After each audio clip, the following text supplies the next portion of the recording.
Hey guys, welcome to another video. This video should be pretty short, hopefully, but I just want to let you guys know how exactly do you add a device to Home Assistant. Um, all these different providers, such as Kasa, they have their own apps, and those apps, once you have a lot of smart devices for each specific party, those apps can get pretty annoying to have to go into one app to change a plug to on and off. Home Assistant makes it a lot easier, like I mentioned in the first video. But Home Assistant has a very easy way to add these plugs, door sensors, water sensors, etc. They have a very easy way called integrations. So basically what you need to do is that you need to still use the app to add the device to your Wi-Fi network. So that's all you need to do for the app. After you add it to the app, it'll be added to your network. And then from there, you can add the integration into Home Assistant. And then after that, you can just delete the app if you want, which I will probably do. But yeah, these integrations make everything a lot easier. Instead of having to hard code the configuration of the device through YAML, which is what Home Assistant uses, it's called YAML code. Instead of having to write that, integrations do everything like that for you, makes it much easier and also much faster to do. So with that being said, let's get into opening these devices up and seeing what they could do. Okay, so this first product is the Kasa TP-Link Smart Wi-Fi plug. Got this on Amazon, pretty cheap. So it has all this. It also has an app, which we obviously won't need to do because we have Home Assistant. So when you open it, it has this nice little padding. It has like a cool little card to add onto the app. And then here's the actual plug itself. So you might say oh wait, it's kind of bulky. I don't think it's really bulky.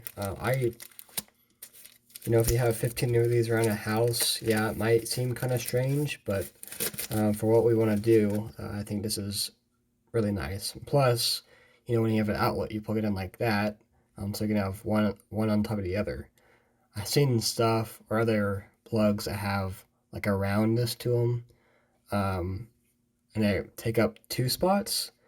But this one seems like it could take up one outlet instead of two, so that's awesome. And then the rest of this box looks like it's just how to integrate into the Google Home app, which we don't need to do because we have Home Assistant. So here's the Kasa SmartLink plug. Okay, so now we're gonna add the Kasa app to our phone, and then from there we can add the device to the app. So to search in Google Play Kasa app, or if you have an iOS device, search in the App Store. Okay, so now if you have the Kasa, open the Kasa app, and then you'll sign up. I'll skip through that stuff, and then you can add the device. Once you sign up, add the device in the top right corner. I misclicked, but that plus symbol in the top right. You'll hit device, and then hit smart plug, and then you'll basically go off whatever what your smart plug looks like. So in my case, I'm top or second from the top. And so now it says just to plug in the smart plug. So obviously you can plug it into the wall. And so you can hit next. When you have done so, it'll take a little bit to try to find the device. But you can see here it's flashing about orange and blue, just like a police siren. So once it's flashing like that, it'll take, I think it took me like a minute or two to get it going. So this is really a really photogenic plug. So you can see it's still searching. But what's happening right now is that your plug is basically emitting another Wi-Fi signal, and then your phone's trying to find that signal. So in my case, you saw that it was flashing orange or blue, so you hit next. I guess you have to enable the Wi-Fi once. I usually don't like my apps tracking my location, but if you just enable it once, it'll find that Wi-Fi signal that the device is basically transmitting. See here, it's called TP-Link Smart Plug. That's a signal, and so you hit OK. And so it'll take a couple minutes to try to connect that with your Wi-Fi network. In my case, I skips it. So yeah, then you can just name it whatever you want to name. So in my case, I want this to control my fan. So it'd be named bedroom fan. It doesn't really matter what you name this, to be honest, because in Home Assistant you can name it differently. And that's it. So now you just added the device. Can show up there. Now this firmware update. Do not update it, please. I'll kind of go more in depth of why you should do that in the next part. All right, guys, so now we're going to add the TP-Link Kasa Smart plug into our Home Assistant configuration. As you see now, it's pretty empty on this. So we need to add our devices to it, and then we can update our dashboard to control those devices. And maybe we'll even plan on doing an automation. So the first thing I always do when I add something, or what you should do when you add something, is that you want to type in whatever you're adding Home Assistant. And usually the first link that pops up would be from Home Assistant docs. And so you can see here, this is a TP-Link integration, allows you to control your smart devices and everything like that. And sometimes there'll even be an alert up here. So if you open this up in a new tab, it says that the TP-Link latest firmware for Kasa smart home devices, closest port 9999 it's basically what Home Assistant uses for controlling these devices.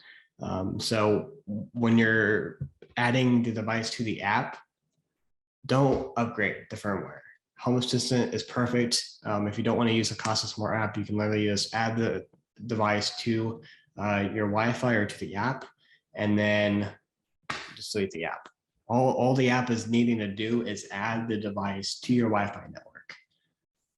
So going back to this, we want to add the Home Assistant instance, which can be done by doing this via the add integration button. And so all you just need to do is type in this.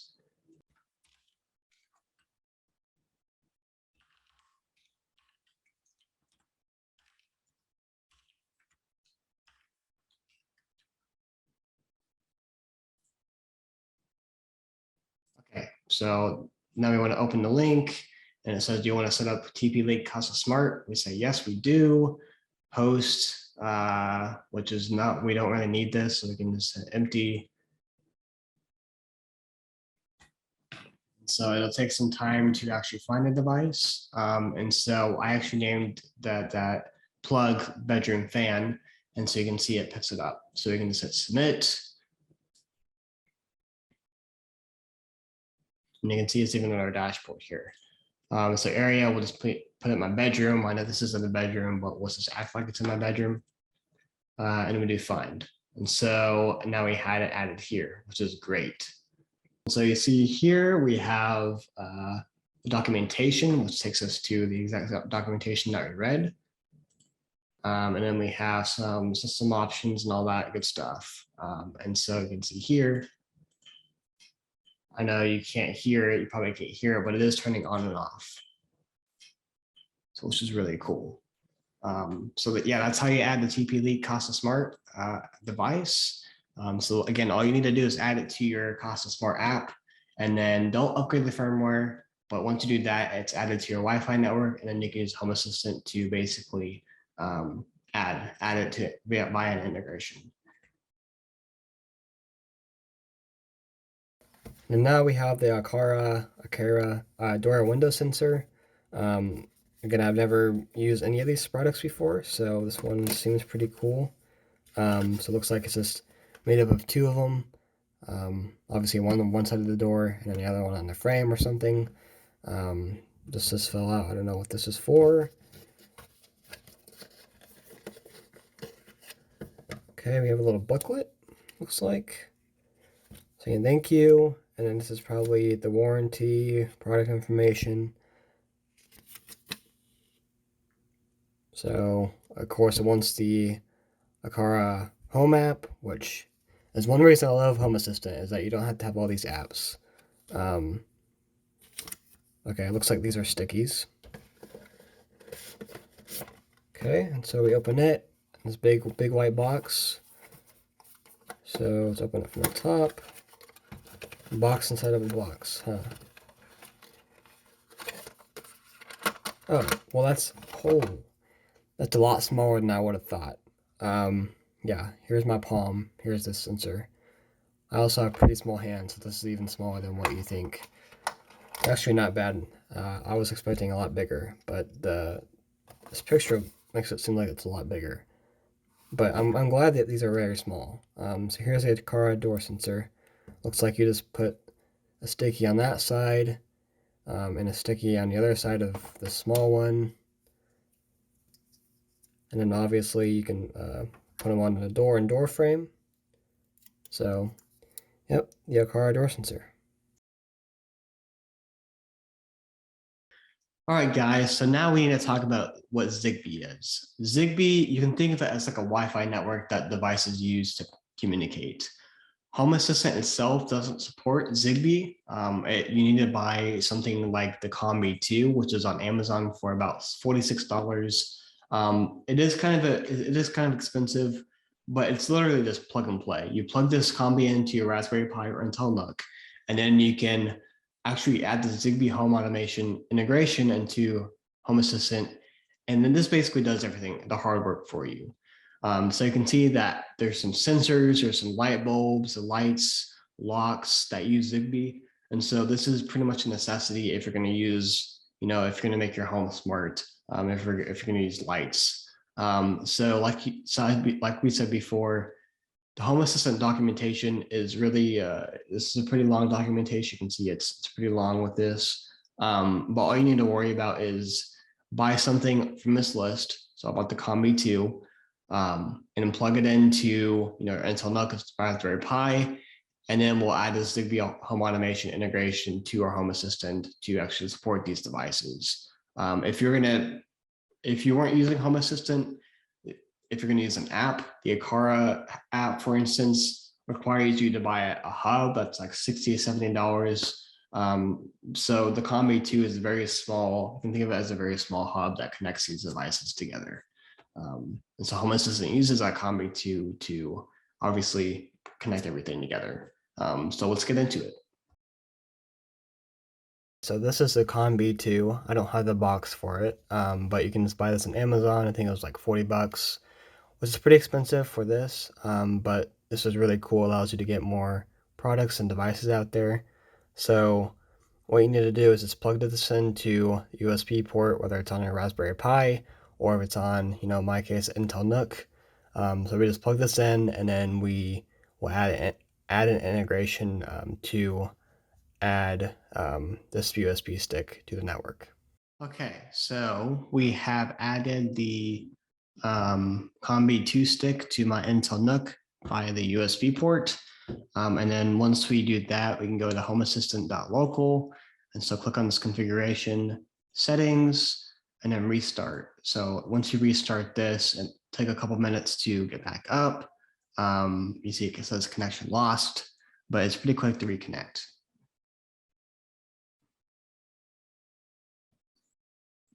And so it says it's starting the Kasa Smart, and it says it's started. So if we go back to configuration, we go to integrations again, and then we go to Combi 2. See how it's discovered that the Combi 2 has been in the Intel NUC.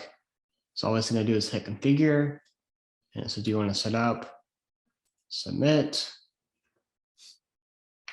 So this is also a really nice thing of Home Assistant is that it automatically sees what's in your network, and then you can just configure it from these integration tab.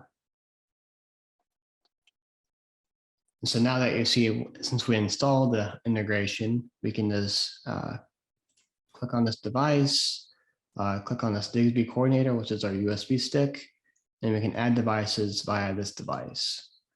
And then what I'll do right now is I'll hold, get my Aqara sensor and hold a button until it starts blinking.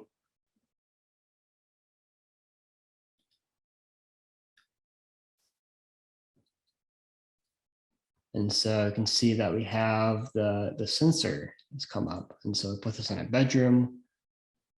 and it says it's ready to use. So if you go back to the home page of integrations, we can see that we have this Combi 2 and it says 2 devices and 2 entities. So one of them is a Combi 2 stick, the other one is a sensor. And we can see here is it says it's open. And so if I bring the sensors together, they're closed. So this is very easy. We didn't even need to add another app to our phone. So we can just literally just add the device via this integration, the ZHA integration. So hopefully now you guys can start adding your devices. In the next video, we'll talk about making a dashboard nicer or adding an automation. Hey guys, so thanks for watching the video. I want to demo this room real quick just to make sure you guys know I'm not tricking you and I'm not lying about what Home Assistant does. So yeah, let's get into it. Okay, so you see this is a door. We have this Aqara sensor magnet and the actual sensor part. And so whenever you close it, this magnet will tell the sensor that obviously they're together. And over here, we added the Kasa smart plug with our fan in it. And if we go to our little dashboard on Home Assistant, we can see that we can turn the fan on and off.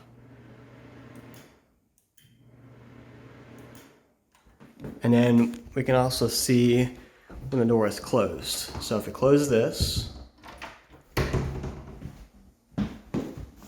we can see that it's closed now on the bottom. So if we open it,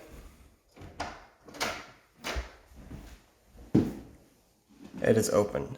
And so I know that you might be saying, why exactly will we have this? What's the use of a door sensor? But I'll put out a video about automations, and so we can make an automation of, when the door is closed at a certain time, we can turn the fan on because I like to sleep with a fan. So I hope you guys enjoyed the video. It's been a pleasure. See you next time.